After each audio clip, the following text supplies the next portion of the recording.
What's up, ladies and gentlemen, and welcome to HCS Pro Talk, your weekly Halo. What the fuck? Your weekly Halo esports podcast. This is episode 1. Oh, Jesus Christ. 1. Yeah, 1. Going back in time. Oh, episode 1, ladies and gentlemen. Plus 204. This is episode 205 for the week of October 17th, 2021. Title of this episode is called Setting the Scene. Yes. It's a fat boy, Slim, and Justin. Goalie sniper himself is here. Says, hey guys, pumped for this week's episode. Good to see you back, fat boy Slim. The fat boy himself, Slim. I'm just going to say this now. We apologize if there's issues with the stream. Because everything looks fine on our end now. That 30 was from when you hit record. Okay. And then, yeah, so we'll see. I'm a little concerned maybe, but fuck it. We'll be fine. It's the live show. You know, we do it live.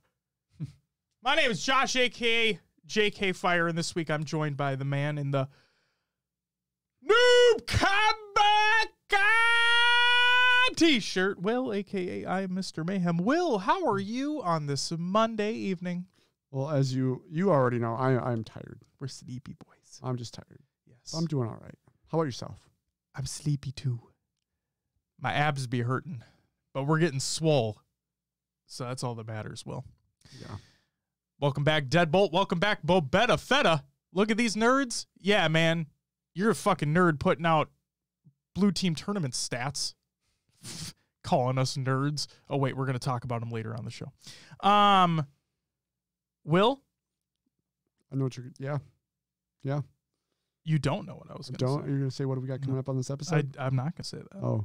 I was going to say, what were your thoughts? Because we finished... So for those... Quickly, for those who don't remember from last week, we finished watching all the Daniel Craig Bond movies leading up to when we're going to see No Time to Die in theaters. Will, last night we finished by watching... through Skyfall and Spectre. Yeah. What were your thoughts? I mean, they're good movies. So after watching through Spectre, do you remember seeing Spectre, or have you just never seen Spectre? I had seen it before. Okay. I didn't remember the story at all, but Sure. I remembered the opening scene, which is Day of the Dead. I remember the bridge scene at the end. Okay. I just forgot all the stuff in between. Part of me thought that the mansion scene, or like not the mansion, but Skyfall? Yeah, the orphanage, I guess you could call it, or whatever the fuck that place is, Skyfall, literally Skyfall. I thought that was in Spectre. Oh. Because I forgot that it was called Skyfall. And that's when I looked at you and I'm like, oh my God, it's fucking called Skyfall. I'm an idiot. But yeah. Now the last movie's the only one we have to see. Yep. No Time to Die. Can't fucking wait. Will, without further ado, would you like to know what is coming up on this week's episode of the show? What do you got? A new league enters the competitive Halo scene. We have tournaments and leagues are recapped for the week. The Halo Infinite competitive and ranked settings have been revealed. We're going to talk about all that. G4 is officially coming back. The Halo community always comes together in times of need, and video games to round out the show. So without further ado, Will, let's get into some competitive news. Halo Infinite stats update. This is by Halo Data Hive. It was bound to happen, and now it's officially happened. That's a wrap on the Halo Infinite flight stats on Halo Data Hive. The endpoints are no longer open. So hopefully you viewed the stats if you were able to, because they're no longer available at this point in time. Halo Esports GG beta update is live. This is by Halo Esports GG, in other words, Nick Meister. He states, this was quite a hefty update, so please be sure to report any and all bugs on our Discord server. We've added basic Halo Wars 2 stats on Halo Esports GG, and will continue to support Halo Wars 2 in future updates. So if you want to see all that information along with other stats, go ahead and check out the website. It's in the Google Doc of the show notes of the show, ! Show notes in chat, or if you're listening to the VOD or the audio version of the show, it's in the description, so check that out. New HCS Grassroots nameplate for MCC Season 8. It's been announced. It's called Overkill. It's animated. It is. It's really cool, actually. Like, it goes, like, it has different kill types as well that make the streak continue, I guess you could say. Yeah, it's really cool. So check that out, and you may have a chance to win it if you tune into Grassroots content creator streams, play dates, so on and so forth. So check that out. It's pretty cool, right? Yeah. It even has the extermination medal in there too. Not bad. A little Halo 3 action. In EU Halo tease, this is by The Speed Show, he states, working behind the scenes with Alex on an amazing project for the EU Halo Pro scene. Great responses so far from the people I've asked to be a part. Hopefully everything works out like we want it to. I fucking hope so too. And hey, Speed Show, you can always give us insider information by getting in our DMs. What do you say? No? Okay. And then we have a couple Pen Halo teases by Pen Halo on Twitter, and I quote, so Final Halo 3 draft is check. Final Halo 3 2v2, check. Unannounced November date number 1. Unannounced November date number 2. What's next before Halo Infinite? And then also, unannounced December date number 1 and unannounced December date number 2 for Halo Infinite. So stay tuned for those. That should be a good time. Speaking of Beta Feta earlier in the show, what's up, Frumpy? Oh my God. I love that name. Oh, I love that name. We got Fat Boy Slim and Frumpy Apollo in here. Just love that Frump, Yeah. Know what I mean? What's good? Speaking of Beta Feta earlier, the Blue Team Tournament's Road to Infinite top winners. This is by Blue Team Tournaments. Surprising literally no one. You have King Nick with 5 qualifiers played, taking first in Reach, Halo CE, and Halo 4, second in Halo 3, and third in Halo 2 Anniversary. 4 championships played, taking first in Halo Reach, Halo CE, and Halo 2 Anniversary, and third in Halo 3 with a total prize money taking home of $1,750. Then you have Porky J with 4 qualifiers played, taking first in Halo Reach and Halo 2, second in Halo 4, and fourth in Halo 3. And then 4 championships played, taking first in Halo 3, and then second in Reach, 2, and 4, with $1,200 in total prize money earned. And in third, you have Suspector with 2 qualifiers played, but this reminds me of the old Saiyan, the original Saiyan, and the dominant run that individual had in Halo 1, where the career was short, but very dominant in the game that he played, right? Sure. Well, Suspector played only in 2 qualifiers, but he won both of them in Halo 2 Anniversary and Halo 4, and then he only played in 1 championship. He also took first in Halo 4 with $700 in total prize money earned. The final news story that we have today for competitive news, because the competitive settings we're going to talk about in our topic of the show. So stay tuned for that. Brazilian Halo League has been announced. This is by Halo Brazil. We're happy to announce the Brazilian Halo League, the newest Halo competitive league in Brazil. The LBH was created with the purpose of unifying our community in the efforts to promote it to an international level. Soon, more details about a brand new championship will be released. The league was created by the community for the community with no links to any other organization. First tournament information is the championship will be in the doubles 2v2 format. And then there will be portions of the tournament taking place on the 24th of October, the 31st of October, and the 7th of November. Prizing is 2 gift cards for first place of 50. What's the Brazilian currency? There's an R next to it. Is it ruble? Is it ruble? I'm going to look it up. I'm probably very wrong on that. Yeah, whatever Will's looking up the Brazilian currency, so we can get that correct. I want to be sure. Yes, we can get it correct. It's a real. Real? Real. Brazilian real. Real. Yeah, I'm mispronouncing it. I think it's real as well. So 2 gift cards of 50 apiece for first, and then 2 gift cards for 25 apiece in second. That's fucking awesome. Frumpy Apollo states, you forgot about Frumpy Apollo getting second place at the Shack News tournament where I won $15,000 in 2018. You know, we may have forgotten that. I'm sorry. Can you blame us? That was 2018, man. We're in 2021 now. I'm old as shit. That's it for the competitive news. Your upcoming tournaments of the week presented by NoobCombo.com. Will's wearing the shirt at NoobCombo.com. You can check out NoobCombo.com for all your Halo esports needs, but not that shirt, nor any merch at all. At least not yet. Saturday, October 23rd, the DJ Blue PX's Respawn All-Stars Halo 4 Griffball Fall Series #1 tournament is taking place. And then on Sunday, October 24th, not only do we have the Esports Arena Halo 5 4v4, but we also have the Blue Team Tournament's Road to Infinite Halo 5 FFA Championship. The final winners will be determined, and we will have our roster, I guess, set. Not roster, but like bracket, I guess you could say, set for who is it all is invited to the Halo Infinite Championship. The grand finals. It's going to be a good time. Will. Mm-hmm. That's all the upcoming tournaments of the week that we have. Okay. And it's presented by none other than NoobCombo.com.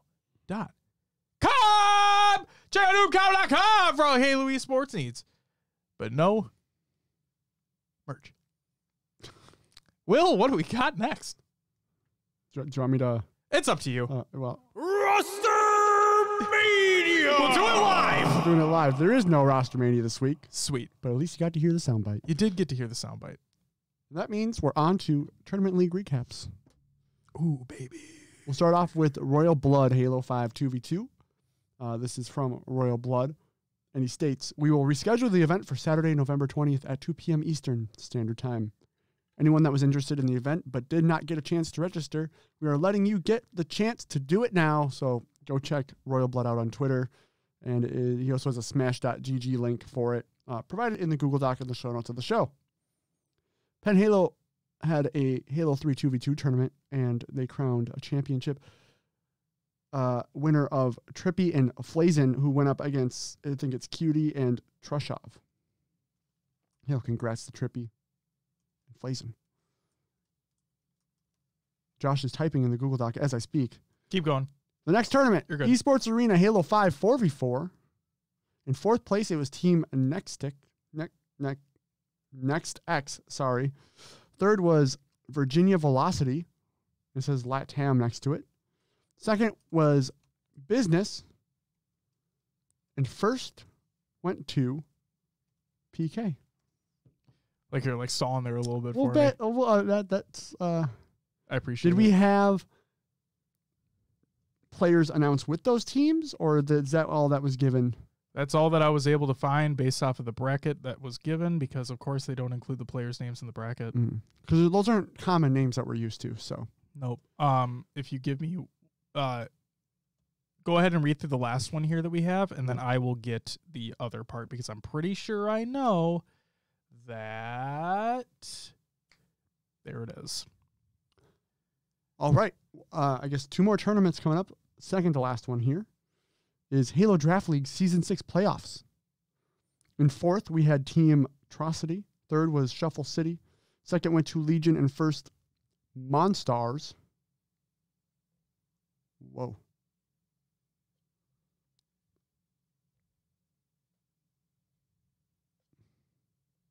I just replaced the placings with that.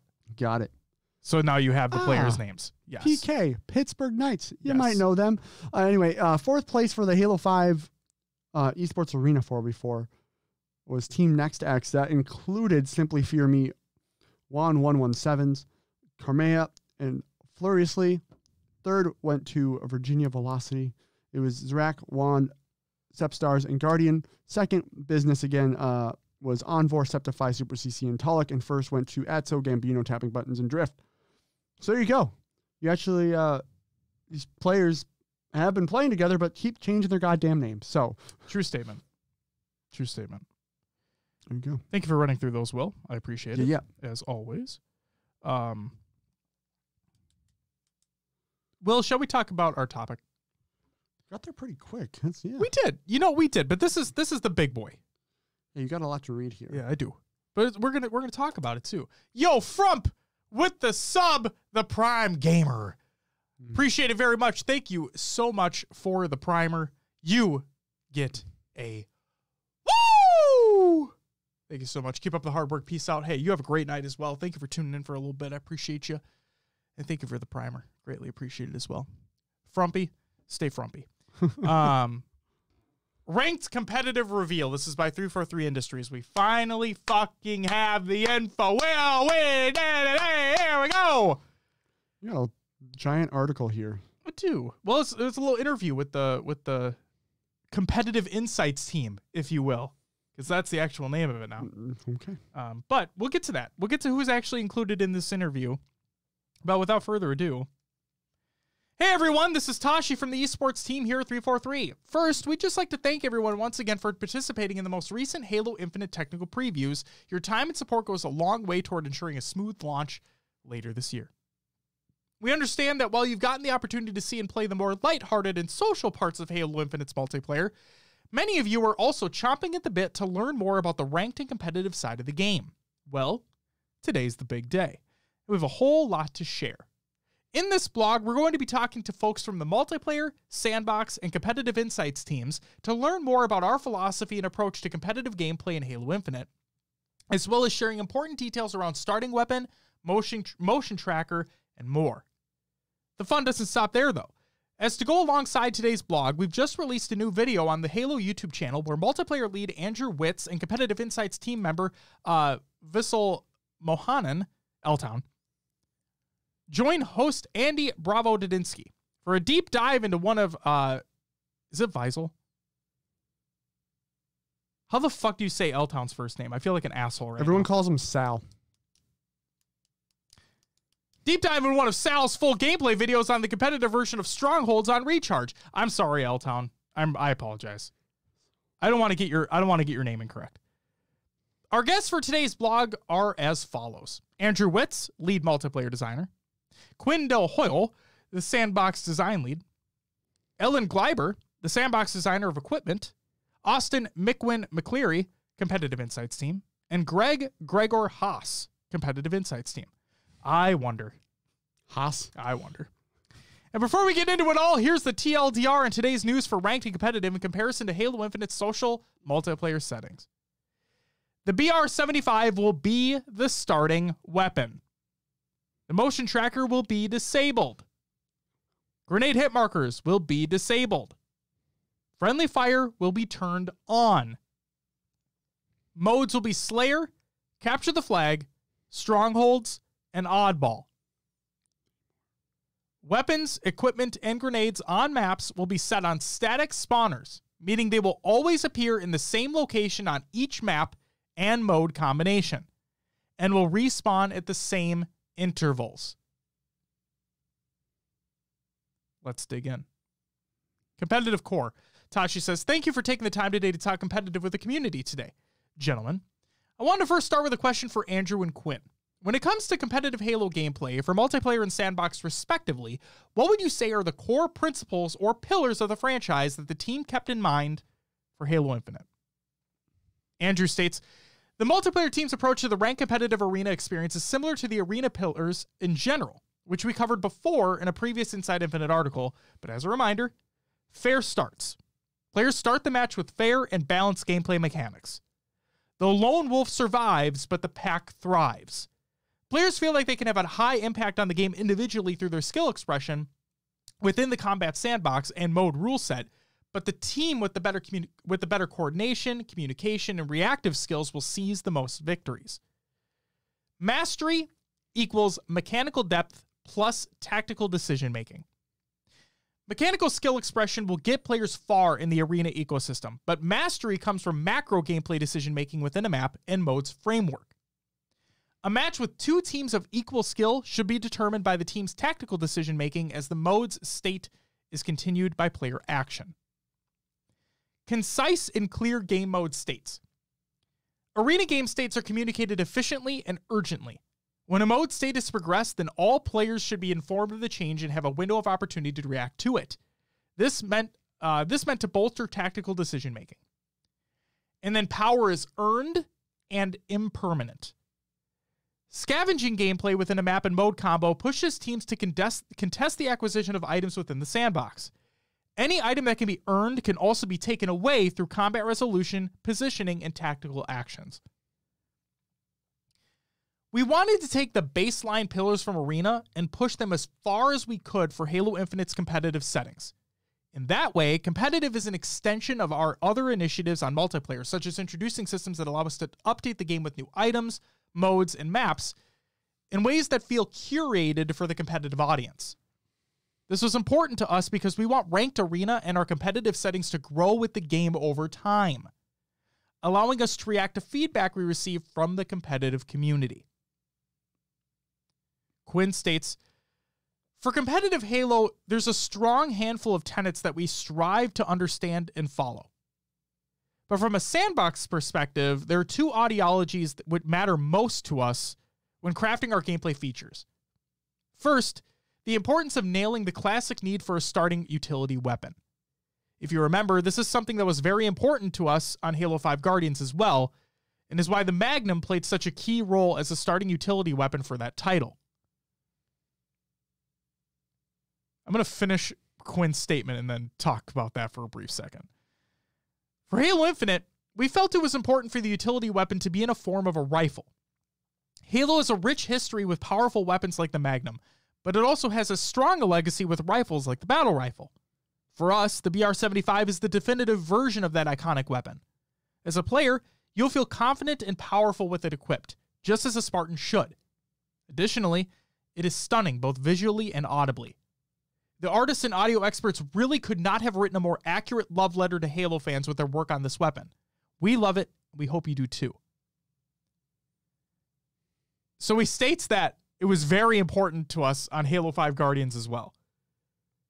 Well, I don't see how that's possible, considering AR was the starting weapon in competitive, then got nerfed into the ground, and then the BR was just bad. So it's like the Magnum was all that was left. And the Magnum thrived. Don't get me wrong. It really feels like that gun thrived in the ecosystem, but like,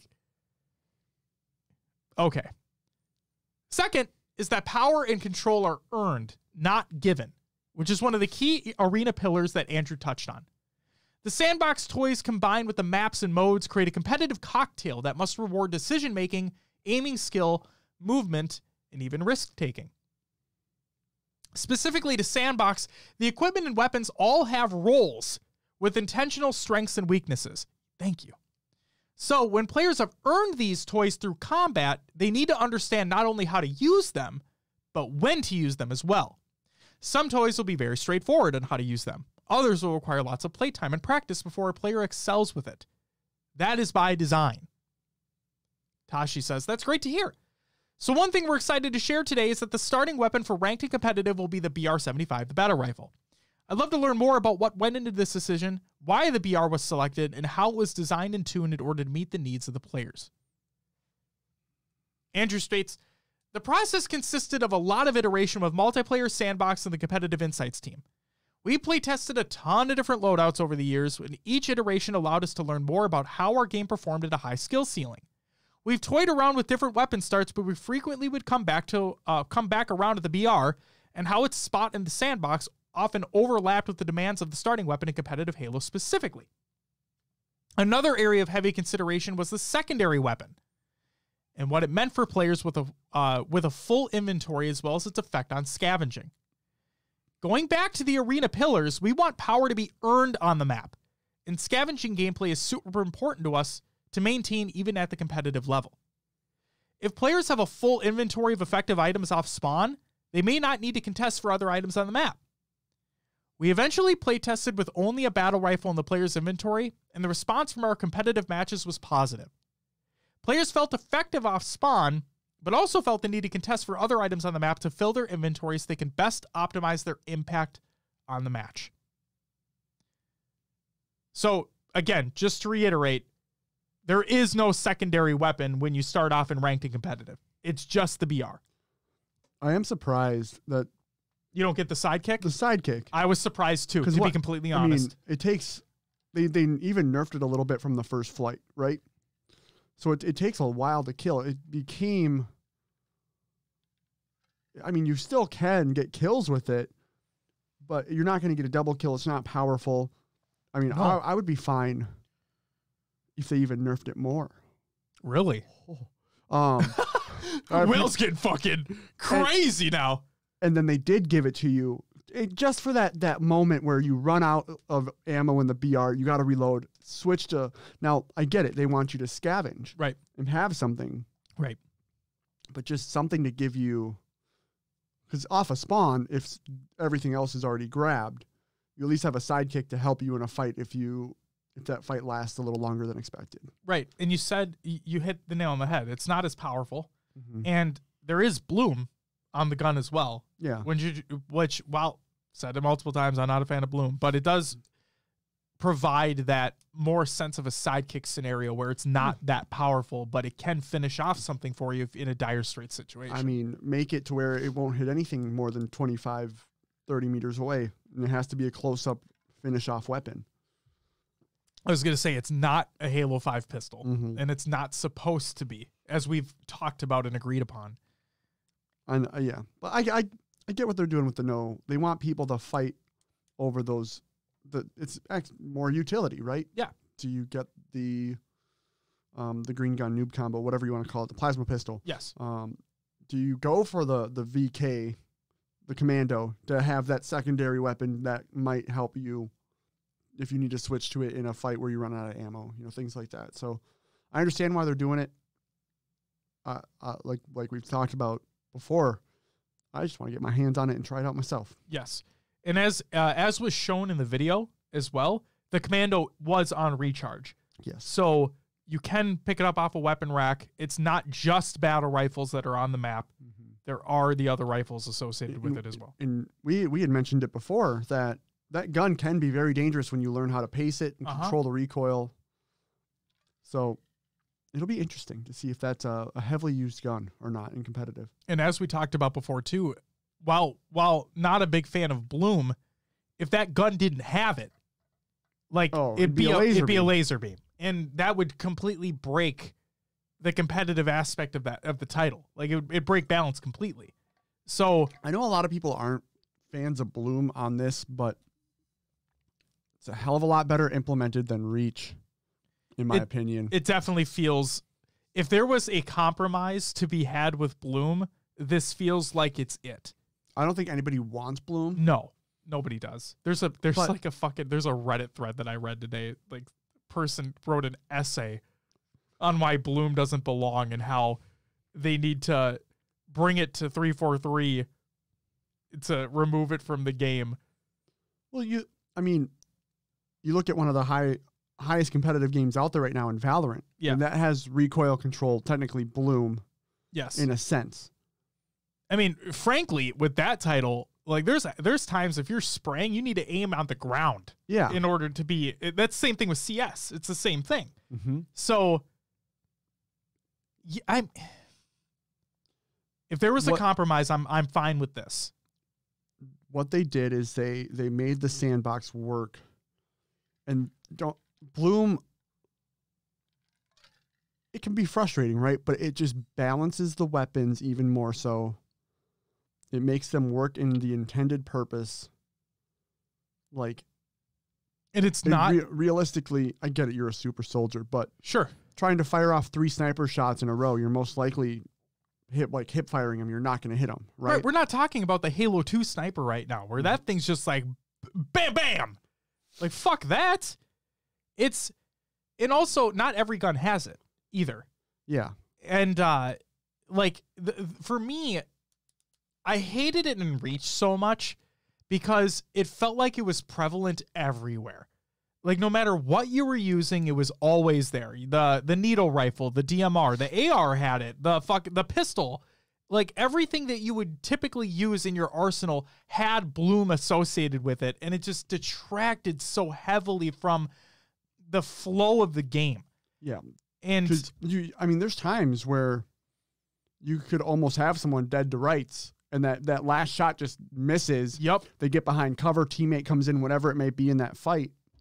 And when you really feel like you should have won that gunfight, it's because of Bloom that fucked you. And now the argument could be made, well, you should have paced your shots more. But when everything has it, it just didn't feel right. And I'm not saying this from a perspective of when it came out and it was new and people were like, what the fuck is this? No, I'm talking about it now. When we play MCC every now and again and you go back and you play a game of Reach and you're like, no, Bloom really is not great here at all. So, but I think it's implemented well in Infinite so far. It's what we've seen. Yeah, like I said, if there was a compromise for it, I think I'm fine with how it is right now in Infinite. Mm-hmm. I'm not happy. I'm not mad. I feel like most of the weapons too, besides like you said, the Commando has Bloom. Yep. But thinking about it, is that the only weapon that would be in competitive with Bloom? Because there's no ARs, there's no sidekicks. Well, we don't technically know if there's not sidekicks just sitting on the map. With the weapons, I feel like if they put a sidekick on a map, unless it was one of the few weapons on the map, no one would contest for it. Sure. When there's other things like... Sure. But also, like, we've had... I mean, you think of Halo 5, what? Oh, like TAC Magnums, things like that. Yeah, you have TAC Magnums. You have the Bolt Shot as well. Yeah. So there are instances where a smaller secondary weapon could be viable on smaller maps, I guess you could say. Have we seen any Promethean weapons yet? I don't think we have. No. Granted, we haven't even seen a Promethean enemy. Well, right, but... We've only seen Covenant, so... I was just curious. No, you make a good point, though. I never even fucking thought of that. Fat Boy, what's up, says, they still need to fix aim assist. If I use my keyboard to find a match, then my input better not be set to mouse and keyboard. Yeah, I heard that that's a problem. In the flights. I heard that was definitely a problem in the flights. Yeah. Where it like locked you in, even though it wasn't what you chose to play as. Yeah, because... And then... Go ahead. I mean, realistically, I get it, but just use what you're going to use for your, like, if you're in Infinite on your PC, just make sure you're using controls with your gamepad, whatever gamepad you're using. Well, I think one of the problems with the flight is that if you selected something with one input, but then like something about, even if you use the controller, it would still act like you were using mouse and keyboard, so the aim assist wouldn't be there at all. Yeah, if you searched with mouse and keyboard, then it would put you in the game as mouse and keyboard. Yeah, so that's what he was talking about. So hopefully they do have that fixed. Well, just from an aim assist perspective, yeah. I agree with you. Use the input that you want to use, but like that feels like a bug that shouldn't be there. What I foresee, because they want inputs to be locked for competitive, right? Yes. For the series. So I don't know if there is anything stopping someone from going to... It might be there on purpose. And let me give the example of... You have the floor. Using a controller for the BR, everything else, and you pick up the sniper and someone wants to be a god with a sniper, switches to their mouse and keyboard. Well, guess what? You just lost your aim assist because you're trying to play the system by having two inputs. So I hear you. And didn't Tashi say in the interview that we did that like it'd be difficult to prevent things from happening on online matches? So yeah, like, they can't really do much there, because we know there are players who will. We've seen it. Like there are content creators out there, there's streamers out there that specifically do that, where they on MCC specifically, they'll play with a controller normally, or they'll like move with a controller and then use camera with the mouse, or play with a controller and then as soon as they pick up a sniper, just drop it and then use the mouse for that. Brian with the 15-month resub. Thank you so fucking much. You also get a woo! There it is, baby. Yeah. Thank you, sir. Anyway, should move on with the article. Okay, we'll move on. Austin states, I think the most obvious thing is bringing the new but familiar feeling. The BR and competitive Halo have a very historic relationship at this point, but I think the more interesting piece is the gameplay element. It's a slower time to kill than majority of the sandbox and a little bit lower of a skill floor to be more inviting. The skill ceiling, however, is largely due to the delta between itself and the rest of the sandbox. It's no longer the best weapon on the map at all times, but it's going to be your most important tool to show off your skill and perform well on the map. And then Greg states, the battle rifle has such a deep history in Halo and has been a staple within the competitive scene since Halo 2. It just feels right to have it as the starting weapon with Halo Infinite being a spiritual reboot. Well, I mean, then it would have been the H1 Magnum, but I mean, hey, whatever. I'm just kidding. When working with the Sandbox design team on the starting weapon for ranked and competitive, one of the goals for the competitive insights team was to lock down and refine our baseline, and then mold the rest of the sandbox around it so we could work towards the perfect harmony. During this process, there were times we'd test out 3 or 4 designs a day, then go back to the drawing board with the weapons designer David Price and determine what worked and what didn't. Thinking back, when we were going through the process, I can recall when the pendulum might have swung too far in either direction. We either didn't want to pick up anything else on the map and just use the battle rifle, or we wanted to pick everything up on the map and avoid the battle rifle. After many iterations, I think we landed in a balanced spot, which allowed for more diversity in weapon selection and competitive play. The battle rifle in competitive play will allow players to hold their own in any situation with skillful shots, but you'll want to scavenge to become a more situational advantage. Diving a bit more into what excites me about this version of the battle rifle, I feel this version encompasses many great elements of previous battle rifles that will make returning players feel right at home and make new players understand what all the hype is about. Fans of Halo 2 will notice the smooth shot cadence in relation with the snappy strafe speed, my personal favorite. Halo 3 fans will appreciate the emphasis and skill required to hit that final headshot. Halo 4 players will recognize the great shot registration. And lastly, Halo 2 Anniversary players will enjoy the smooth descope experience. With these elements combined, I believe we have created a top-tier competitive starting weapon that will allow for the utmost skill expression and players to have their own identity with how they use it. And Quinn finishes this one off with, to be honest, I think Austin and Greg could not have answered this any better. Like I said above, the BR is something that we're very proud of. It really does feel like it takes all the best elements from previous iterations and puts them all together to form a utility weapon that players just love to shoot and duel with.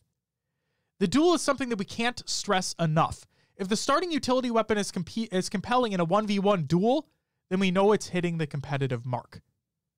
What's up, Shogun? Welcome back. Equipment and grenades.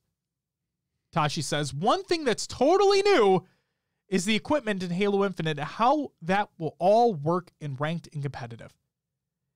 Elon, what can you tell us about the process for how equipment were developed and tuned for the competitive Halo Infinite experience? Greg and Austin, is there a particular equipment that's your favorite? Why is it your favorite? Elon states, with bringing the Halo 3 equipment type gameplay into the modern era, one thing that stood out was the lack of equipment in the Halo 3 competitive scene. It's very true. I didn't even fucking think about that. This was something we wanted to rectify, bringing equipment into the core of Halo's combat dance in a way that complements, enhances, and respects the competitive legacy. Equipment in Halo needs to be an extension of the player's skill, a way for them to utilize their mastery of Halo's knowledge, mechanical movement skill, map knowledge, spawns, etc., to gain an advantage rather than a strict buff advantage, usually reserved for our power equipment. We worked closely with the competitive insights team to break down and understand the vast history of competitive Halo's relationship with equipment and abilities, and how they've affected the gameplay and competitive meta over the years, for better or for worse. We've had long discussions and done plenty of analysis over designs, tunings, and map placements throughout the project, and have regular playtests on changes of the overall health of equipment in every competitive map and mode combination. I even get to sit in and play alongside them on some of the playtests, and while I accept my role as Mick when target practice, I always walk away with a deeper understanding of competitive Halo. When it comes to tuning equipment, it can be a difficult and delicate process of maintaining competitive balance without hurting the overall fun of the equipment. What we try to focus on is preserving the mechanics that have the most skill depth and provide the most interesting interactions with the rest of the sandbox, which will create a fun Halo moments we all love. For example, the repulsor used to cause quite a bit more damage when a target collided with map geometry like walls and pieces of cover. It was definitely a lot of fun to get pancakes and win fights, but it ended up devaluing the gun skill of the player using it, is he was far more consistent to launch a player into a wall than land a precise burst. Working closely with the Competitive Insights team, we tuned down the values to a level that didn't compromise the base time to kill of an enemy, but still allowed for fun pancakes and outplays through skillful timing that we've seen plenty of in the most recent flight. Well, that's great, because I thinking about that, definitely see how it could break the balance as well if it was too powerful and somebody just sat around a corner the entire time with a repulsor. So that's great to see. Austin states, I think the grapple shot and repulsor are very close in terms of which is my favorite, but I'm going to go with the grapple shot. This is one that internally I was shocked that it actually felt viable in a competitive space. I fully expected it to be a pretty big problem in competitive, and it never was. Even with Sal swinging around like a madman. I think that's largely in part to it being neutral, having a resource amount, and the thoughtful design by the Sandbox team to make it fun and fair. Can you move far quickly? Absolutely. But the amount of times this truly happens in a competitive match makes it pretty exciting when it actually does happen. I use it more often to quickly get weapons, power equipment, or to reposition very quickly. It's hardly ever strictly a traversal only tool for me, and I think that's why I like it so much. Greg says, my favorite equipment would be the repulsor. What makes this equipment so interesting to me is the multi-purpose use. With it, you can engage or disengage combat, use it to traverse, as a counter defense tool to knock back projectiles, give your ejective toss an extra little boost. Okay. And send your enemies flying off the map. It's the best. The list goes on and on. Even after 2+ years of playing with it internally, we are still discovering new ways to use it. My personal favorite way to use the equipment is when I have the sniper rifle and I'm being chased, and as soon as I turn a corner, I knock myself up, which buys me enough time to get one last shot at the enemy. It feels amazing when you pull it off. I absolutely can't wait until the community gets their hands on this and I get to see all the highlight reel plays. That person chasing him broke the number 1 rule. Don't chase. As I say, he plays like I do. The attitude they're talking is exciting. The attitude they're taking is exciting. I agree. Shogun. The article's great so far. And now the thing. Coaster was stuck to the bottom of my bottle. That happens. I should clean them. They're not dirty, but the thing that I wanted to hit on though was the give your objective toss a little extra boost. How little extra are we talking about here? I wouldn't think it's that far. I would say maybe you can just imagine you're on Bazaar, right? And you have the flag. Yeah. And you repulse it. Maybe you can get it to mid from that top balcony area. That's what I would think, right? Okay. I mean, I hope I can't go balcony to door, right? And then they could just. I mean, we're also hoping that you can't grapple shot the fucking flag cross map on Bazaar. So they had to have patched that. I would imagine. Or maybe it was just. I think if you grab an objective if you grab something like a weapon, a camo, overshield, if you grab anything with the grapple, you have to finish the animation. I think that was the problem, is that person was able to cut the animation. That's why it threw it so far. Got it. Because the flag was traveling at that speed, at that angle. Okay. They should just make it where you're able to grab. Justin says, I was able to repulse weapons pretty far. So then the question becomes, the flag is heavier. Yeah. It's got to be a heavier object. What about the oddball, though? Oddball's not that heavy. That's a good point. We haven't seen an oddball match yet. What I want to see... We only saw strongholds. What could be really cool, though, oddball gets dropped by the person carrying it. Teammate just repulses it away or off the map to reset in the middle of the fight if they start losing that fight. You got to repulse off with that, man. You got to repulse. Shout out to Clutch. That's never going away. Nope. Shout out to Clutch. Drop, then repulse, send sniper rockets to a teammate. Absolutely. Yeah. Rage says, can the hammer do repulsor-like things, please? Yes. And swing faster? That'd be nice, right? Right, Brian? Ricochet with repulsors or grab. It wasn't the swing hooks? time, right? They need to. I mean, it's the reset time. I mean, the swing time is still pretty slow, though.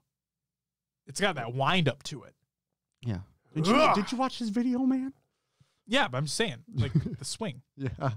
Ricochet with repulsors and grapple hooks would be nuts. No, it's the swings time. It's yeah. Did you watch the video, Will? I think I reversed them. It's okay. I'm just giving you shit. You would if they want to keep it that way, but make it better. Swing faster, reload longer. Yeah. See, as people who don't play griffball, I appreciated. I'm sorry, Brian, but I appreciated the hammer, and I also hated it at the same time because I felt it was like a skill gap thing. I could never time it correctly, but I was getting destroyed by it. But like from that social perspective, to me it was at least I have an opportunity to not get fucked right away by somebody with a hammer because it's slower. I think Brian touched on it too, but like it doesn't throw people like it used to, right? And that's why I think he said, can the hammer do repulsor like things? Yeah. No, it felt more like an impact type dealio. That's the reason it's called the gravity hammer, though. I agree. Anyway. Justin said it felt heavy. Loved it for that. But thinking of griffball ruins that community. Yeah. Oh, yeah, absolutely. It completely destroys it. So hopefully... Did you spill on yourself, too? Oh, no, the coaster came with it again. Okay. Sorry. Here, do you want a different coaster? No, it is what it is. All right. So hopefully with the Slip Space engine, and hopefully with custom settings, Brian, obviously, hopefully there's a playlist, right? Hopefully there's a griffball playlist with things tuned. But hopefully, at least within custom settings, you're able to make it the way you want. I don't know. I'm hoping for you. So yeah. Tashi says, a big piece of feedback we received from competitive Halo 5 players was in regards to grenade hit markers. Quinn, what can you tell us about why the decision to remove grenade hit markers was made? As a competitive player, Austin, can you talk about the differences you're experiencing when compared to Halo 5 and what it adds to gameplay? Quinn DeHoyle states, grenade hit markers in competitive play will be disabled. The primary reason for this is, like power, we believe information should be earned, not given. In competitive play, the story that is lived by the players and told by the commentators should be one that is rich with speed, aggression, mystery, risks, and gun skill. Removing the grenade hit markers brings some balance toward mastery and risk, taking that we felt has been missing since Halo Reach. Austin states, grenades are a part of the golden triangle, and grenade skill is one of the three major pieces when it comes to excelling in Halo. Grenade hit markers added a layer to grenades that made them much more powerful than before, and that was the ability to fish for enemies. This ability has cascading effects on the entire game where you could throw a grenade, get a hit marker, know where the enemy is, and that they only have half shields, and thus is an easy kill. In my opinion, the even more negative effect being when you made the really good sneaky play to stay alive and get hit by a pretty random feeling grenade, all but ending your sneaky play. This is one of those changes that opens up more room for movement. Adding more skillful usage to grenades by not giving them as obvious of an information tool as hit markers were one of the small but massive changes for the competitive aspect of the game. And what he mentioned is before about like sneaky plays leads into my favorite thing about our next section, which is radar. We call it the motion tracker. Yeah. Radar and skill gap. Tashi states, in comparison to the social settings, the motion tracker radar has also been disabled. Andrew, can you talk about what went into this decision here and what our philosophical approach is? Andrew states, like BR starts, the call to disable the radar from ranked arena and competitive settings was determined by lots of play testing. Over time, we found that the more information players would have at their disposal, the more combat encounters would begin before combatants would see each other.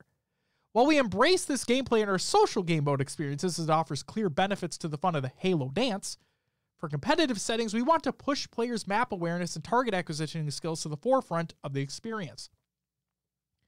We know this will ultimately raise the skill floor on coordination and teamwork, but we think it gives players new opportunities at the same time. Ultimately, we feel that players earning their information in gameplay adds more to the skill expression within the competitive Halo experience. And then Tashi states, another often popular topic of conversation is around skill gap or skill ceiling. Quinn and Elon, when you and the team are creating the sandbox and equipment, what can you say about our approach here for Halo Infinite? Austin and Greg, in your experience, What are the skills in the game that you feel will allow players to really push the ceiling higher and increase the gap? Before I get to that, I just want to state, Shogun says, I personally don't want radar in competitive. Agreed. It's something that I was so fucking confused about it being in 5 from the very beginning. And then while I was fine with the final iteration, because I think it took the sandbox into consideration, with the stripped down sandbox in certain aspects with like armor abilities and whatnot that we have in Infinite, I'm more happy that we don't have it at all. Yeah. So Quinn states, when creating new sandbox items, we intentionally have a spectrum that lands somewhere between the skill floor and ceiling. By design, it is the job of some sandbox items to have a low skill floor so that players can quickly understand how to use them. Other sandbox items have a higher floor. Floor meaning how much time needs to be invested before higher levels of effectiveness is achieved. Those are usually the weapons and equipment that players may not like upon initial use, but can learn to appreciate with repeated use and practice. We have seen some of that already in the previous fights with weapons like the Pulse Carbine. On the surface, its floor is pretty low. It's a burst-firing plasma gun. Cool. But when used in combat, it's not readily apparent how to be good with it right off the bat. Because of that, some players may disregard its efficiency and write it off as not being good. Other players will stick with it and find that it's actually a strong weapon that fills a role in the sandbox. That's just one example of how we're thinking of highlighting the skill gap in our gameplay. And I agree with that wholeheartedly. Because when you pick that up and you try shooting close range with that gun, that fucker doesn't do anything. But if you step back a little bit and you ADS with it, it tracks. It tracks. So, yeah, I thought that was cool. And then I don't see it mentioned right away here, but we'll say the commando with the bloom, right? There is a lower skill floor where you can pick it up and feel like you're probably going to be viable with it. But with the bloom and having to time your shots properly, there's an added skill. There's the heightened floor. Yeah. The funny thing, the way I treated the commando was kind of shooting it like the battle rifle. The burst. Because like the bloom would start to jump at those last few shots, but who knows, maybe jump up to the right spot. Just aim for the body and burst, you know? That's what I would do. True. Brian says, Commando felt so inconsistent. Sometimes it's a laser and other times it was impossible. I don't know what it was. So I think there was an issue in the flight as well that they talked about in terms of inconsistencies. I think there was something said about that, but Mickwin stated it in one of his streams a while ago that it is like that dance that you have to learn. There is that cadence to the gun that you have to learn to shoot properly with. So hopefully all the issues are ironed out. Shogun says, that's how I treat the BR, Will. Well, yes. It's the only way you can. Yeah, I mean, you got to burst it. Exactly. I don't think you can hold down the trigger on that. I mean, you can, you just won't do anything after the first shot, you know? Elon states, when creating any new equipment, the first question we ask ourselves is, how does this interact with every other element of the sandbox? What happens when you grapple a player, a vehicle, level geometry, objects? Each interaction is simple on its own, but layer that with a whole match of players all scavenging different items with their own interactions that you have a massive amount of depth and possibilities that even we didn't know the limits of.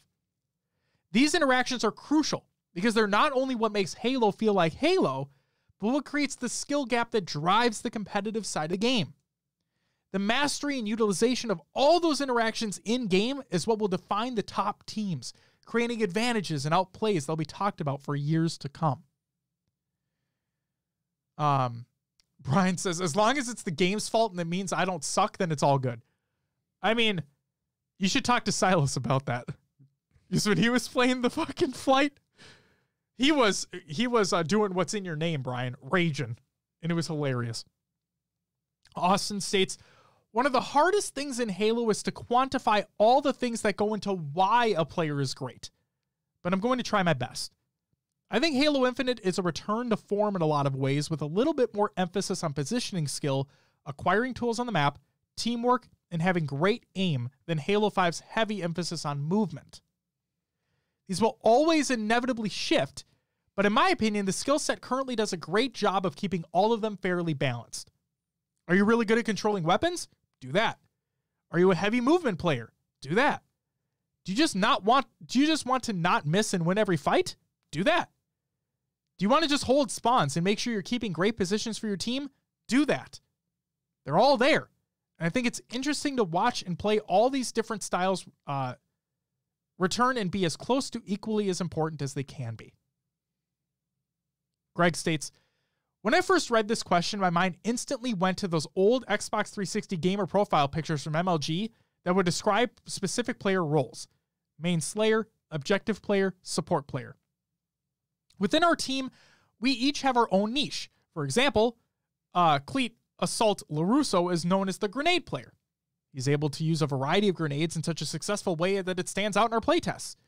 We also have Sal, who is known for his movement skills.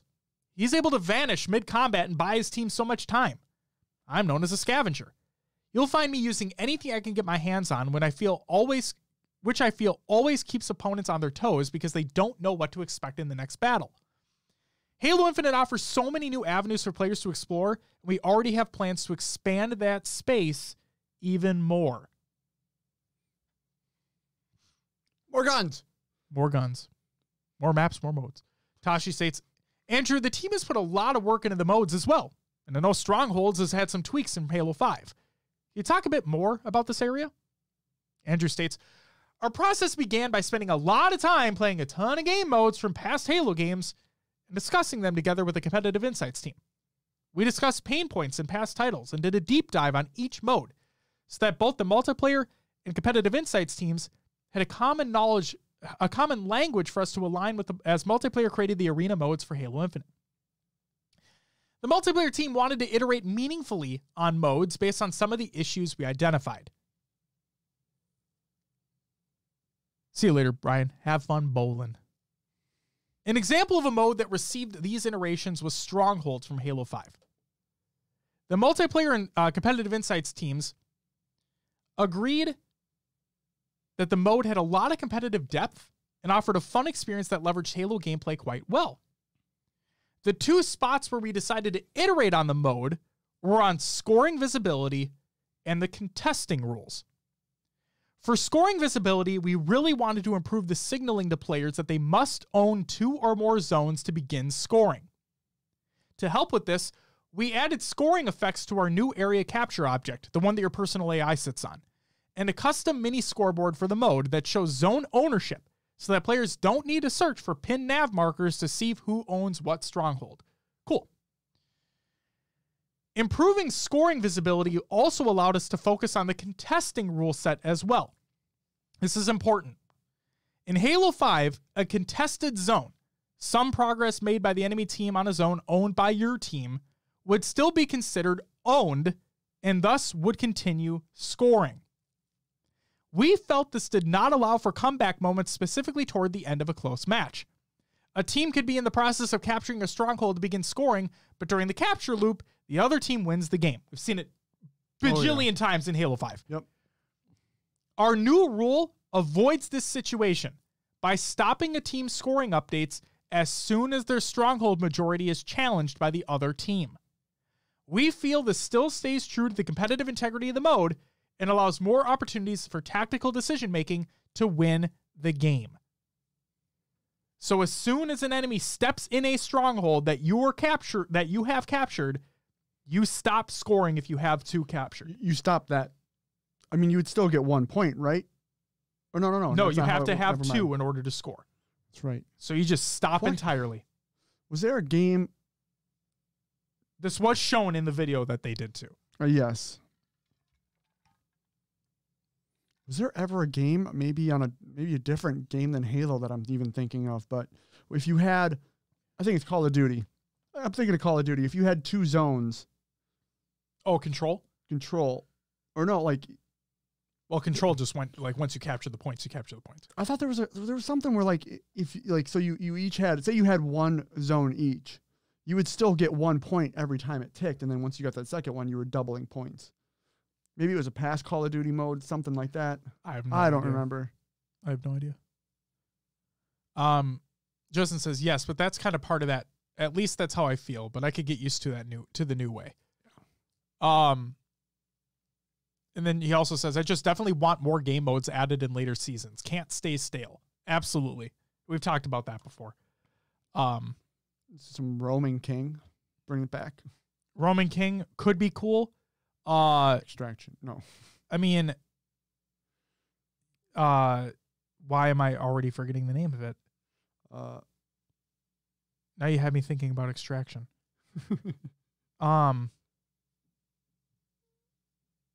Was that it? Wait, what was the fucking mode from 4? Right? Started with an R, didn't it? Ricochet? No, I'm not thinking about Ricochet. Am I thinking about Extraction right now? Well, Extraction is the new one from BTB, but I'm thinking of something else too. Oh, and I can't. Domination, the one you're thinking of in COD? Maybe. That's probably it. What happened to Bomb? Assault is not in competitive. At least yet. We know the modes that are in competitive. So, my kid is going crazy right now. I hear that. Yeah. Yeah. Anyway. New maps, new modes. Why am I forgetting the name of that mode? It's the one that everybody wants back. And they're surprised that it's not back. Holy shit. Why? Was it a competitive mode? It used to be, yes. It was either in Reach or 4. Chat, do you know what I'm talking about? I'm really stupid right now. Why am I forgetting Extraction? That's what I said. Did you? I said Extraction. That's it then. It's Extraction. What's the new BTB mode called then? Total Control. Total Control. Yeah. Extraction. Halo That's it. 4X. That's what everybody wants back. Extraction. I don't even remember what it is. Was it in 4? Yeah. That's what I thought. Yeah, if you go to a site and you have to extract the thing. I forgot what it was. But yeah, there's plenty of opportunity to do shit. So, but yeah. Sorry, Justin. Every FPS is a variant of Bomb. And you know what's funny too?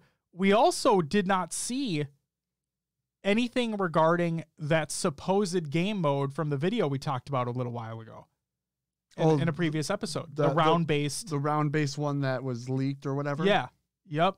Again, this is why we don't talk about leaks on the show. Because it's not confirmed. But it was gameplay. Mm-hmm. It was gameplay in Infinite, so it you know. But yeah, nothing was talked about with that either.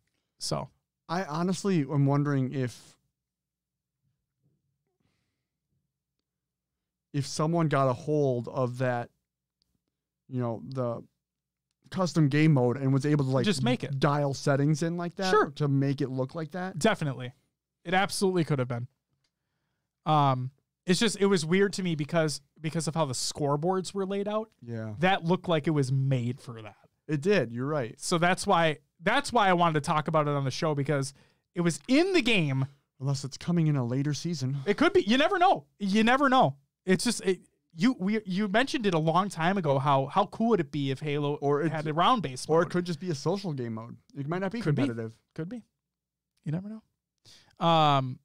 That says, was never a huge fan of Assault, but I take that over Oddball any day. But I would love to see Extraction make a comeback. Yeah. And then Justin says, I could fuck with Total Control and competitive. Might last forever, though. I have like a love-hate relationship with Oddball. Yeah. Like, it could be extremely fun and good, and like it's back and forth. But extremely terrible at the same time. I agree. Here's hoping. Now, okay. I want to try to put everybody's minds at ease for a second. Okay? Okay. Halo 5 Oddball was and is bad. I'm just going to throw it out there. It was really bad because it was shoehorned in. Then they took it away. And then they brought it back when they said they fixed it. But it's still not great. Okay? Sure. It's not terrible, but it's not great. At least with Halo Infinite's Oddball, it was designed. Yes. At least it feels like it is. Well, yeah. We saw it in the first multiplayer trailer for the game. And you got to think too that it's the way the Oddball functions, the way the maps are laid out. It was Oddball is going to be on the maps that it works for. So Justin says, what about like 3 points? You have to control all 3 to score, but each team starts with 1 and has to capture another one before moving up. Sort of like Warzone Assault, but both ways. Probably wouldn't work, but an idea anyway. I mean, I'd be fine with... I don't know. I don't fucking know. I have to see it in motion. I feel like there'd have to be custom maps for it. We have to wait and see. Tashi says, thank you so much for taking the time to share all of this. Any closing words for the players out there? Andrew states, I'm super excited about the future of competitive Halo Infinite. I'm incredibly proud of the work that the multiplayer, sandbox, and competitive insights teams have done in the competitive settings for this game. I cannot wait to read about players' climbs through ranked, as well as all the amazing HCS moments that are to come. I also just want to say thank you to everyone out there reading this blog. We're so excited for you to play this game. We're excited too. Quinn states, thank you for all the passion and excitement for Halo. Without you, Halo wouldn't be what it is today. The launch of Halo Infinite is only the beginning. Justin says Bazaar will suck with Oddball, calling it now. I think there's enough utility on the map to flush people out real easily. I hope so. Because if you try to go back to your base, like that whole back area is open, there's a few places to hide, but or if you're in one of the side rooms, you're in a room, like it's right, it's closed off space. Only a couple places to leave. Either that or your bottom mid trying to skirt around. That's not going to work. Skirt. There's the underneath shotgun area where the bulldog spawns. Yep. Or if a bulldog spawns there. Or the other one, the heat wave. Yeah, heat wave. Yep. Which again, but who knows what it's going to be in competitive? That's true. Because they're set, they're locked in, which makes me believe we will get the same weapons every time. Well, we're going to get the same weapons every time, yeah, based off the map and mode combination. So depending upon the mode for the map, it may be different layout. But that makes me believe that what we were witnessing in the flight, where things felt random, I guess you could say, from a social aspect, that's staying. That's what that makes me think. Interesting. That when you load into a social game, the base, regardless of the map and mode combination, the weapons are going to rotate every time. That's what it sounds like. Yeah. But that bulldog area too, a really cool play would be, I don't know, there's like a secret like vent you can go through and then drop down from above. Yeah. Yep. Yeah. Like behind rockets. Yeah. Behind that secret area. tunnel! Oh my God. Beth said, shitty scatter shot, not heat wave. Jesus Christ. Beth says, that's true. I've always just felt like Oddball in general is just boring to watch and play. Like there's some hype moments for sure, but I feel like we usually only got like 1 to 2 hype Oddball moments per tournament, or other game types we got a few hype moments over per series. Sorry, it's delayed. My internet is being, itself, so it's cutting in and out of my end. It's all good. Justin says, could be like that. Give people something fresh each playthrough. I hate it, but I'll be in comp. Yeah, that's what I think it's going to be. Because they make an emphasis to state in this blog for the competitive and ranked settings that they're set. They're static, yeah. And the fact that they went out of their way to say that makes me believe that social's random. That's social though. It doesn't. No, and that's fine. That's fine. I was just so confused because we played a very small slice in the flight. Yeah. Which made me think that the flight was, we just want you to test as many different variations as possible so we can get all the data as possible. But when that statement came in this blog, that makes me think that this is how it's actually going to be, which is fine. I want that clarification, So, but yeah, from a social aspect, it's like, you just run in, you get what you can get. Elon states, I'm already impressed and excited from what I've seen in the recent flights, and we haven't even started yet. I can't wait to get in the game day one and grind ranked with all of you. Cheer on all the teams in the HCS tournament this December, and especially watch the game evolve over time as you all master the sandbox. Stay creative, Spartans. Austin states, I think in a lot of ways these settings are a return to Halo's form. There's a lot of new here, but I think we have a really good foundation that competitive players have come to expect. I personally can't wait to watch everyone hit the ground running and see competitive Halo back in action. Greg says, this game is such a perfect blend of classic and modern Halo with new elements that just makes sense. I'm excited for the future of Halo and cannot wait to hop into matchmaking on day one and grind with everyone. And then in conclusion, Tashi says, thank Thank you so much to Elon, Quinn, Andrew, Austin, and Greg for the insights today, and of course for your hard work in making Halo Infinite. As mentioned above, we released a full gameplay video with commentary where you can see exactly how all these new elements for competitive Halo play out in a real game. And as Voodoo typed in the chat, it's in the Google Doc of the show notes of the show. We're so thrilled to not only have a great social experience for Halo fans, but also a ranked and competitive experience that really tests your skills, teamwork, communication, and so much more in a new yet familiar ways that remain true to Halo's identity. In just a few weeks,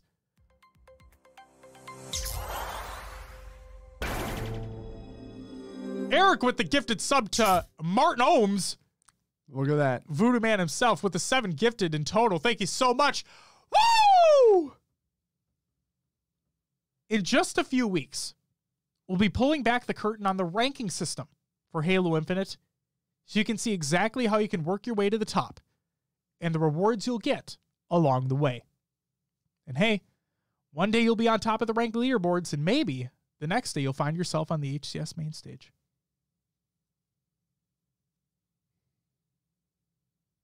That's the blog post. Anything you want to add before we continue? I think we talked through it while we went through it, so I think we did too. We're good. I think we did too. It's time for some regular news. Actually, I'll just go back to the competitive news for a second because Martin says, awesome to see Brazilian League got announced. Help them put it together. Fuck yeah, man. That's awesome. I saw that and I'm like, more representation in other territories is absolutely needed. And I hope that more official channels can put a light on them too. But for regular news, there's a King Ice and Halo collaboration. If you got to get that, got to get your ice. I don't know what the fuck I'm talking about. What jewelry. is that? It's jewelry. What is King Ice? It's a jewelry brand, maybe. I don't know. But yeah. Enough bling for the entire ring. Check out 4 brand new pendants featuring the iconic Halo hero and weapons directly from the team at King Ice. Will, you going to buy that? No. All right. MCC development and flighting updates. This is by Postums. Halo 2 and Halo 3 mod tools have been released. Mod tools have been released to all players who own Halo 2 and Halo 3. However, anyone, regardless of ownership, has access to the Halo Combat Evolved mod tools. We're eager to see what wacky things players come up with now that these tools are out in the wild, and we're interested to know what you think. If you played around with these tools, please take some time to leave your feedback in our modding section over in the Steam forums. And then Season 8 Mythic.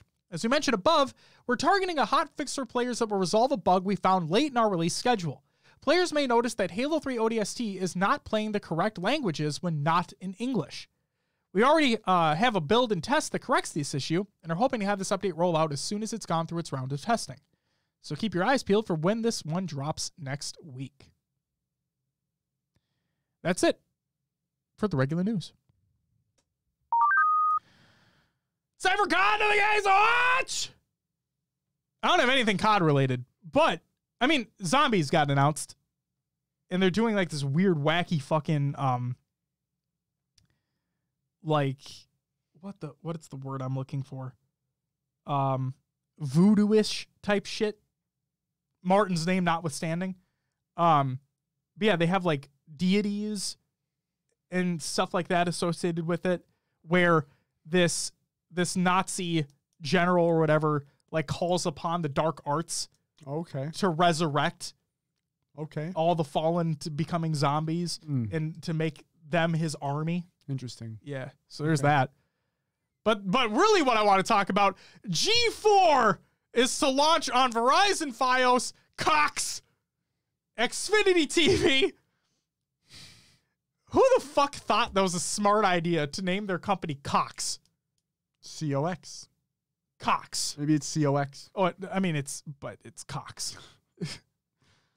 Philo and Twitch on November 16th, 2021. This is by G4. I'm not going to read through the entire thing, but instead what I'm going to say is G4's programming slate at launch will include a wide range of content, including new editions of beloved legacy G4 shows, exclusive content, top interviews, and more, including Attack of the Show Kevin Pereira returns as host, and a brand new cavalcade of misfits. X-Play is coming back with additional hosts, and Adam Sessler is making his return. Boosted is a weekly esports comedy series. Ninja Warrior. Nice. Yep. Because that's, yeah. ESL Gaming. G4 has partnered with ESL Gaming, the world's leading esports and gaming lifestyle company, to produce and broadcast several prime-time esports programs, a first for ESL Gaming in the US and Canada. G4's exclusive linear broadcasting rights make it the premier destination for ESL Pro Tour events, including the IEM Katowice 2022. And then Dungeons & Dragons Limited Series. So there you go. Additional distribution and programming and content partnerships will be announced closer to the network launch. And there's a shit ton of people that are there, including Golden Boy, the WWE's Austin Creed, or Xavier Woods, the Completionist, ton of people. And it's fucking rad. Yes, Eric, Sessler will be back. And I can't fucking wait. I mean, he already does. So, like, if you go to the G4's YouTube channel, or it might be called, like, B4 G4, he's been making content already. Like, they've been making a ton of YouTube videos, and he does reviews, I guess you could say, of titles. He's done a review of Back 4 Blood, Deathloop, lots more. So go check them out. Doesn't put scores on them yet, because X-Play is going to be a thing. So just wait. They're coming. I'm fucking stoked, man. Also, the other thing is, I didn't include it here, but the last thing I want to say about this, G4 programming will be produced and delivered through a first-of-its-kind 24/7 broadcast studio, featuring a collaborative workplace and professional esports and gaming environment. Designed by global architectural firm Populous, the studio is located in Burbank. Other notable design projects from Populous include Yankee Stadium, Red Bull headquarters, and Esports Stadium Arlington. So there you go. And then I'm pretty sure that Adam also put out a tweet clarifying what this like 24/7 broadcasting schedule is going to be like, how you're able to watch things, so on and so forth. So, like, I think he talked about how Twitch is like everything at all times, and then the things that are actually shown on the broadcast networks, like a Comcast, so on and so forth, those are like the best of the best. So like the truly trimmed down thing, the content that you're expected to see, like from a normal TV show. Yeah, aspect. makes sense. So yeah, just really fucking exciting. It's something that G4 was riddled with poor management and from back in the day, and it died in just a fiery hell, is what it seemed like. It turned into just Ninja Warrior and Cops. That's what it turned into, and it just died. And so it's just really cool to see all these old folks coming back, along with a lot of fresh faces that people respect and understand, and just put on something awesome. G4 was owned by GQ magazine at some point. Oh my God. Wow. It turned into Spike TV. Oh man. Remember the Spike TV Gaming Awards? Oy, indeed. That was Jeff Keighley used to host that before he made his own thing. Thank God he made his own thing. Game Awards this year, by the way. December 6th? Something like that. Early December. Game Awards. Check it out. They have world premieres. Lots of them. I think it's Jeff's favorite phrase. I swear to God. That's it for Content of the Game to Watch. It's time for Will's Adventures with the Nailovers. NHL 2. Yeah. 22. Will, what did you play last week? Okay. Yeah. We'll start off with the Halo. I joined in the community playdate on Friday. I didn't do so hot, but I It's okay. did okay. We had fresh faces in there too. Yeah. It was fun. It was a good time. I then went on Saturday to play H1 because there's a challenge to play 7 Reach or CE games. And I'm like, I'm not touching Reach. So you don't like Bloom? What's up, pancakes? Welcome. Also, thank you for the follow. D pancakes. You apparently you are you are a fresh face. Also in terms of chat, but yeah, you are a fresh face. Welcome to the live show. We'll continue. I'm sorry. Pancakes. Yeah, he played in the community play with us. Yes. Yeah. I remember. I was blurring the lines between community playdate or the Latifi League because there's a lot of new people in the Latifi League that are still trying to learn who's who. Absolutely. But yes. So yeah, I played some H1 and I did surprisingly well for myself. Fuck yeah. I posted one of my games. I saw that in the Discord, and then I had an even better stat line the next game, but I'm like, nah, I can't keep doing this, so I didn't post it. You got to toot your horn, man. Toot toot. So yeah, H1. Besides, and that's why I went into the shot registration thing because there was times where like I feel like I just emptied my mag into someone. I'm like, they should be dead for sure. Oh, and they just weren't. But it is what it is at this point, and I don't think it's changing. What it is. Yes. Me and my buddy, we have each other's PlayStation set as our home PlayStation, so I get all the games he gets all the digital games I get. So he bought NHL 22, I played it. The normal, like, if you play, so they have two kind of separate things, right? They have their, like, your normal NHL, right? Like 5-on-5 teams. Okay.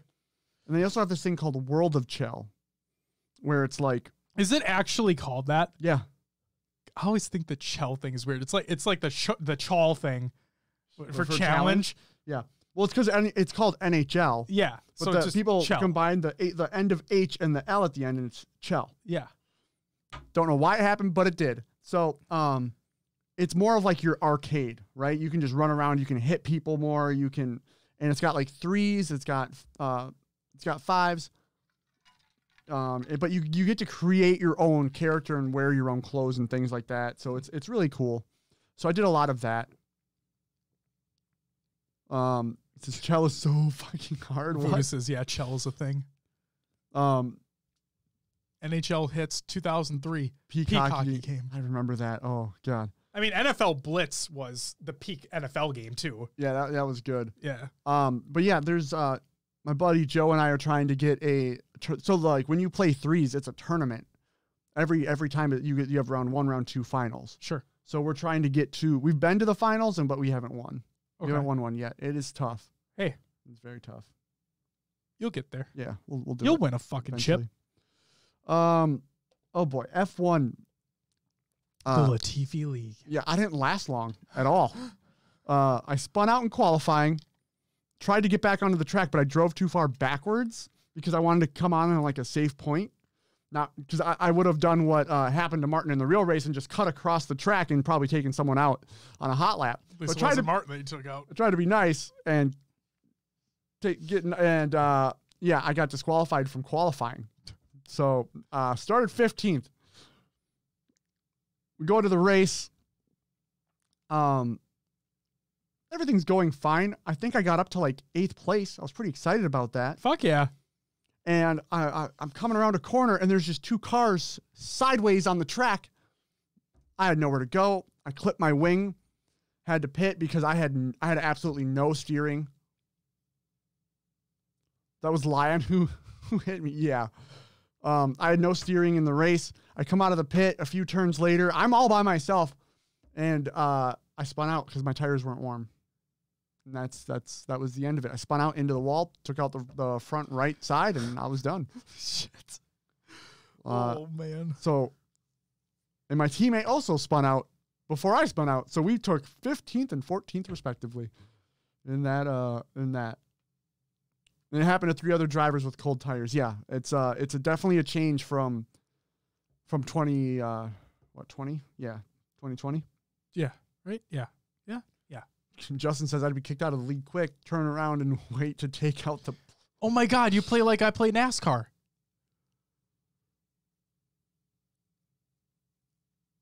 Yeah. Wait, what are the three? I think he typed ass on accident instead of ass. Oh, no, I know. Yeah, I saw the replay too. Voodoo. Yeah. I was in your stream when you were going through the clips. Yeah, Martin, I watched the whole race, bro. Come on. Intel from one Aston Martin driver here. I think I'm going to go with the balanced preset, right? Stop the crazy presets and just try to finish the damn race. Because if what happens keeps happening, I'm in points every week, and I'm okay with that. Yeah. You can get points. That's all that matters. Get that, yeah. You'd be better than Haas. Get Portugal. Yeah, I know that's next week. I have not taken my wheel off my desk since the race, so it's still there. He's doing it. Yeah, Martin, the fact that you screamed before it happened because you knew it was going to happen. Yeah, watching that clip, I'm like, oh. Yep. Yep. And I'm like, he doesn't see him. Like, he doesn't see Martin. Oh, no. How did he just dips right over? I don't get, like, what was his thought process there? Was he out of the race? Or was he just like, because that's like straight across. Oh, like, yeah. That wasn't a get back on track. Like, that should have been more angled. Yeah, he didn't ease himself back on. He just fucking went. Anyway. He push. And then I don't like, it's not a video game, but I did have a D&D session with my group on Saturday. There are variations of it in video game form. There are. Yeah. There are. It counts. In this session, in this campaign, I'm playing a bard.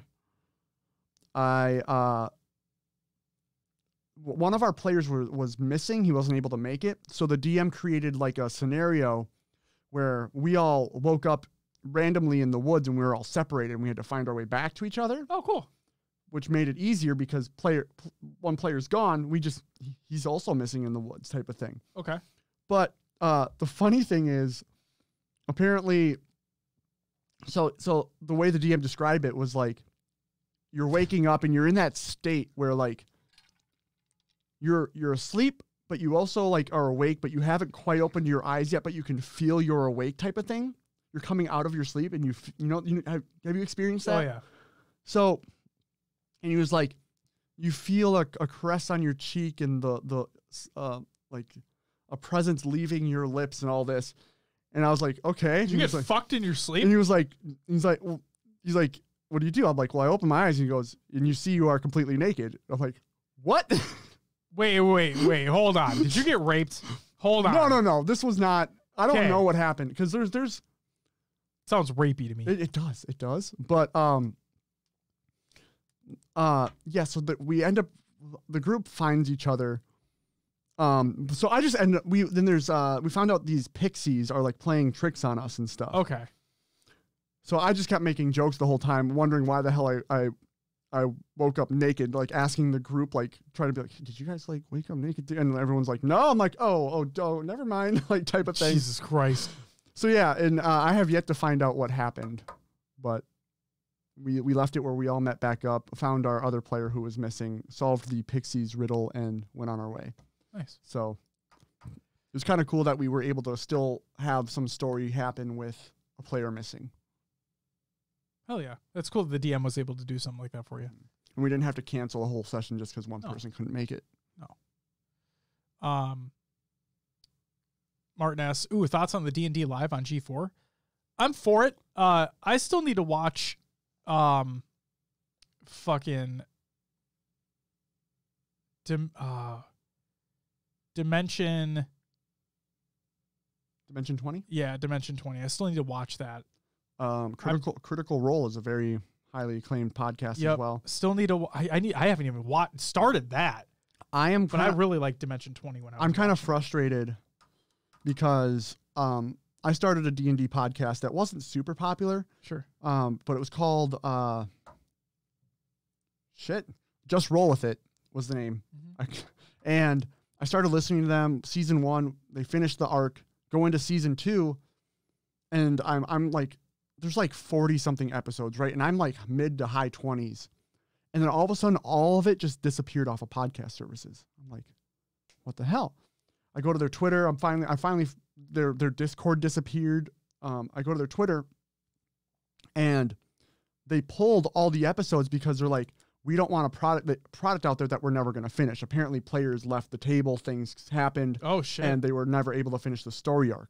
So they're like, we don't want to just leave it hanging and out there and never finish it. So they pulled it all. And I was like, well, I was still in the story. I would have just kept it on They there. do have Who like cares? a private YouTube playlist of all the old episodes, which I got access to, so I can go back and listen. Okay. But like, I liked having it on my phone. I don't pay for YouTube Premium, so I can't have a YouTube video playing while I'm doing other things. Yeah, it's fucking stupid. So it's kind of frustrating. But yeah, Just Roll With It was really good. But I understand that they're not going to be able to finish, and they're doing other content now, and that's what they want their primary focus to be. But man, they left like 2.5 years of content just off the table now. Right, that's why I said just keep it on there. Yeah. Who cares? Yep. Justin says, Dungeons and Daddies, my guy. Best D&D thing out there. I'm a daddy. My daughter calls me daddy. It's not meant to be weird. She does call me daddy because I am her daddy. Eric says, nerd poker, if anyone likes comedians playing D&D. I do like comedians. I do like listening and watching some D&D. It kind of all depends on what type of group you're looking for. Yeah. There are people who take it very seriously and like I think I like more of like the in-character role playing. Yes. That's what Just Roll With It was. Like every conversation was like in character unless they had to like ask the DM something or ask something outside of character. But like when they were moving from situation to situation, it was all in character. There was no like, okay, we walk over here. It'd be like, no, my character like thinks this one and starts to go this direction, like type of thing. So I really like Dimension 20 when I was watching it as well. I really got in with the Fantasy High, that arc that they did. Yeah. And I just love how with the production of that show and how like in the middle you have these giant set pieces and everything and how well articulated everything is within the scene. Yeah, I just really like that. And like you said, they're all in character too, for the most part. Yeah. Yeah, it's just fucking cool. I should watch Critical Role because I've heard nothing but good things about that too. So, and yeah, when you have set pieces like that, it is really cool. Like in Dimension 20, really puts you into it. It does, but you have to have a good DM and good role playing. Like the story has to come first. Like having those set pieces are cool, but if they're not, they're just there, you know what I mean? Right. If it's just there for aesthetics, then who gives a shit? But if it actually like has a role in the actual campaign, then for sure. Yeah. I am curious because I noticed in the G4 lineup, it did say Dr. Lupo, and he does stream D&D on his Twitch or did stream D&D on his previous Twitch channel. I haven't seen him stream it on YouTube yet. I haven't either. I'm betting he will when they have a session, but sure. On Twitch, it was weird though, because he would be interacting with his chat while the story's going on. And then he played a paladin. So he would just kind of, they're the tanks, right? They have a lot of power, a lot of health. So he would just come in, attack, swing, and then like do some role playing, but not much. So I'm wondering how he would be in a full setting where he doesn't have to entertain like a Twitch chat or YouTube chat. Right. A fully produced show. Yeah. Eric says they go very serious. Speaking of G4, Sark wrote for G4 and he DMs Nerd Poker's early seasons. I might need to watch/listen to that because I love Sark a lot. And that sounds awesome. Justin says, if you like comedians, please check out Dungeons and Daddies. It's legit incredible. Final episode of the first season is like next week's episode. Oh, next week's episode 69. Gotta love it. Awesome. I should check that out then. There's a lot of shit if I gotta check out. Yeah. That's everything I did. What about you, Josh? I played 2 games. Played some MCC for the community playdate. And we'll shout out everybody who joined shortly. And I don't think we lost a single game. I don't think we did. I don't think we did either. I said, so Brooks joined us and I said, so he was talking with his buddy who was playing with him as well. Well, with us, I guess you could say. First game, he drops over 30 kills. Yeah. It was like 32 or 34. And as soon as I saw that, I'm like, we're not losing a game tonight. We're not losing a single game. And sure shit, I don't think we lost. Does that H1's team split count? No, it doesn't count. No, we weren't all together. Nope. And even the game that we weren't all together, but we still won, because I think Beth lost connection. It was that assault game that we played. Yeah. We got 3 back-to-back-to-back caps. Right. Yep. I remember that. And we counted that because we won. Well, yeah. We only lost one person, though. The other one was we literally got split. Half the team, yeah. So that doesn't count. So we didn't drop a single game. That's fucking awesome. It was a great session. Great play session. Oh, but the other game I played some Forza Horizon 4. So I kicked Dirt 5 to the curb. I reinstalled Forza Horizon 4 a while ago because I never finished the Fortune Island expansion. So I did that. I finished the Fortune Island expansion. Now I went back to the Lego Champions expansion and doing some miscellaneous stuff there, getting some collectibles, get a couple achievements, waiting for Horizon 5 to release next month. Awesome. Yep. That is what I did. That's all I played. Time for some shout-outs. Shout out to everyone who joined in the community play date. This includes Will, Brooks, Goalie Sniper, High Tech Redneck, Shot D Pancakes, and Greek Pizza 88. Thank you all so much for joining. Hope you all had a great time. We did. Shout out to everyone who followed and subbed during the live show. D Pancakes, thank you so much for the follow. Eric with the gifted sub to Martin, thank you so much.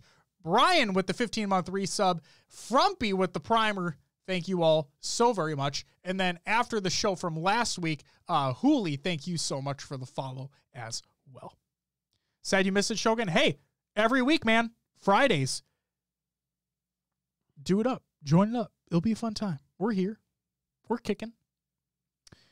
Congratulations to Richie Hines on his new position of esports competition coordinator at 343 Industries. And then Tashi states Richie will be driving, getting feedback from all players and helping represent that feedback internally. Hell yeah. Congratulations to everyone involved within the Halo community for raising $23,706 for Gamers Outreach. This is by Oath. She states, wow, what a weekend. The Halo community comes through yet again, raising an outstanding $23,706 for Gamers Outreach. Thanks to these amazing streamers and everyone who donated and supported the event. Claps in the chat. Claps in the chat. We played Shogun. We played MCC for the play date, and I'm sorry, Will, but it mostly is MCC. Yeah, we're gonna play MCC until Infinite releases, basically. So, yes. Congratulations to Team Respawn on reaching over 40,000 subscribers on YouTube. Congratulations to Reddit Halo on reaching over 800,000 subscribers. Congratulations to Unishek on his 6-year 343 Industries anniversary. And then happy belated birthday to Frosty, Frank O'Connor, Aaron Greenberg, and Unishek. Thank you, Will. Yeah. Thank you for having it ready to go. Ready to go that time. That's perfect. Community creations, we have Halo Memes every day, reddit.com/r/Halo Memes. Clips of the week number 127 by High Tech Redneck. The State and Future of Halo Wars. It's a podcast with Team Respawn. This is by MetaPlays RTS. Go watch that video. The Eli X Halo 3 PC montage edited by AA. Watch that. That released recently. The Halo Survival Episode 5, Halo Audio Drama, Halo Infinite Fan Made by Podcast Evolved, featuring your boy, Willie Game, Mr. Map. Well, maybe featuring me. I just say it's featuring you because you were a part of this series. Will, don't be spoiling shit. All right? Go check it out. Go check it out.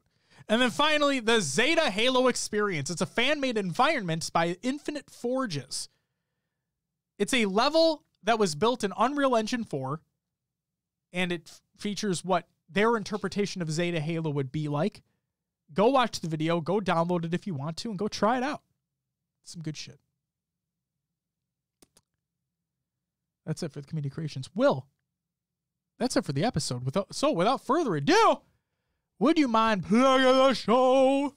Find us on your favorite podcast services, including Josh's favorite Pocket Cast. Pocket Cast, bitch. There's also iTunes, Podbean, Stitcher, and Spotify. Join our Discord. Join the community discussion. I think I have a topic that I want to introduce for next week if you don't have one, Josh. I never have one. What's our topic for next week? Wait, I'll ask you at the end of the episode. Okay. Plug the rest of the shit. I'll hold it till then. Yeah. Join the Discord. That's where we'll post that question and have answers, responses, and we might choose your response to be on the show if we like. If we like you. Maybe. Find us on social media, Twitter, Instagram, and Facebook. Find us on YouTube, where VODs will be posted. We're live on Twitch if you didn't know. You know, if you're listening to the podcast and you hear us talking to these people, we're live on Twitch. We're talking to a live chat. People chiming in on what we're doing, what we're saying. Come check us out. Live every Monday at 7 p.m. Central Time. Schedule approximately. permitting. Yeah. Yes. We have our website, hcsprotalk.com. We can also find links to all the stuff we've pretty much done ever on there. Yep. Yeah. If you're interested in some HCS Pro Talk shirts, we have a link to our merch in the top right corner of the page. And don't forget about Podcast Evolve Crew. Man, what an amazing group of people. They really are an amazing group of people. Man. Will, I think they cover like everything besides competitive Halo, because that's us. Hey. But I think they cover like everything else that has to do with Halo. Will, what do they cover? If you want lore, missions, books, blocks, or even just news stories, go check out their shows titled Podcast Evolve Mission Debrief Book Club, Builds with Blocks, and Halo Headlines. Oh my God. All over at HaloPodcast.com. Your home for Halo. Your home for Halo? Go check it out. Holy shit. Will, what's coming up on next week's episode of the show? It was mentioned in the article that future competitive game types might be coming. Yes. What would you like to see, and what would you not like to see introduced into Halo Infinite? Oh. Let us know. Do you want Roman King back? Do you want an extraction?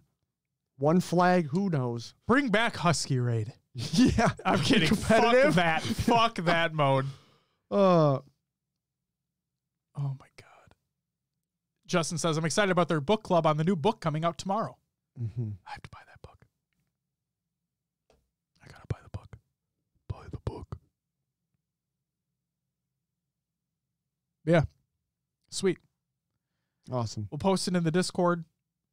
Let your replies be known, and we'll talk about it next week. Hey, Will, guess what? What's that? Well, that's going to do it for episode 205 of HCS Pro Talk. I want to thank you very much for watching. If you're tuning in live, thank you so much for being here. Justin, you can go fuck yourself with that competitive sword shit. And if you're listening to the audio version of the show, or you're just checking out the VOD on YouTube, Twitch, wherever you happen to listen or watch your podcast, Pocket Cast, thank you very much as well for taking the time out of your day, week, month, evening, whatever you're doing. Masturbation session, I don't judge. It's whatever you want.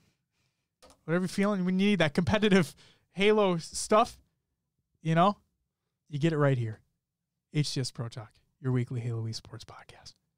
We'll be back next week to talk about some stuff, including what game modes you'd like to see, either brand new or returning for Halo Infinite. Guys, we'll be back next week. You all have a great night. We'll see you then. But until then, you know, what do we always say? Bye-bye!